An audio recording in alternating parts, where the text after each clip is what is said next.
অবৈধ অনুপ্রবেশ ইস্যুতে ইতিমধ্যে কঠোর অবস্থান নিয়েছে পশ্চিমবঙ্গের নতুন সরকার।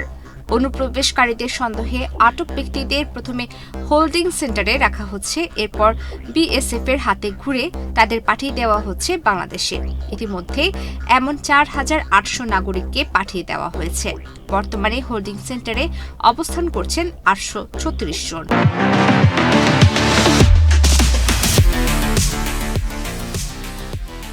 ৭ জুন রবিবার কলকাতায় আয়োজিত পণ্ডিত দীনদয়াল উপাধ্যায় প্রশিক্ষণ মহা অভিযান কার্যক্রম অনুষ্ঠানে উপস্থিত থেকে এসব কথা জানান পশ্চিমবঙ্গের নতুন মুখ্যমন্ত্রী শুভেন্দু অধিকারী।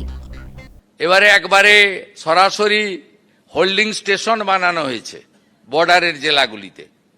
সেখান থেকে এখন অবধি ৪,৮০০কে ওপার পাঠিয়ে দেওয়া হয়েছে।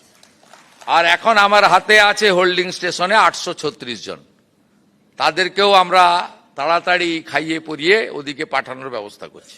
সীমান্তে কাঁটাতার নির্মাণ নিয়ে শুভেন্দু বলেন, আমরা বিএসএফকে জমি হস্তান্তর প্রক্রিয়া শুরু করেছে। বাংলাদেশের সঙ্গে ৫৫৬ কিলোমিটার অরক্ষিত সীমান্ত রয়েছে। সেখানে কাঁটাতার বেড়া নির্মাণে এখনো পর্যন্ত ১০০ কিলোমিটার জমি হস্তান্তর করা হয়েছে। এক্ষেত্রে চিকেন নেককে অগ্রাধিকার দেওয়া হয়েছে। আমরা বিএসএফকে ল্যান্ড হ্যান্ডওভারের প্রক্রিয়া শুরু করেছি। প্রত্যেক দিনই ল্যান্ড দিচ্ছি।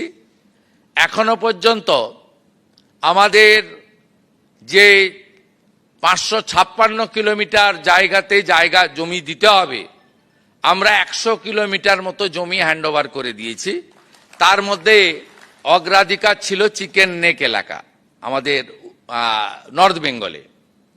নিজের দেশের সুরক্ষার বিষয়ে অভিজিৎ বলেন, আমরা অগ্রাধিকারের ভিত্তিতে এই কাজ করছি। তা না হলে দেশ সুরক্ষিত থাকতো না। তাছাড়া অনেক আগেই বাংলায় জনবিন্যাস পরিবর্তন হয়েছে। এটা অগ্রাধিকার, নইলে দেশ সুরক্ষিত থাকতো না। পশ্চিমবঙ্গের মুখ্যমন্ত্রী হওয়ার পর শুভেন্দু অবৈধ অভিবাসীদের নিয়ে কঠোর পদক্ষেপ নেন। দীর্ঘদিন ধরে চলে আসা অনুপ্রবেশ ইস্যুটিকে এবার আইনি ও প্রশাসনিকভাবে পুরোপুরি নিয়ন্ত্রণে নিতে চায় নতুন রাজ্য সরকার।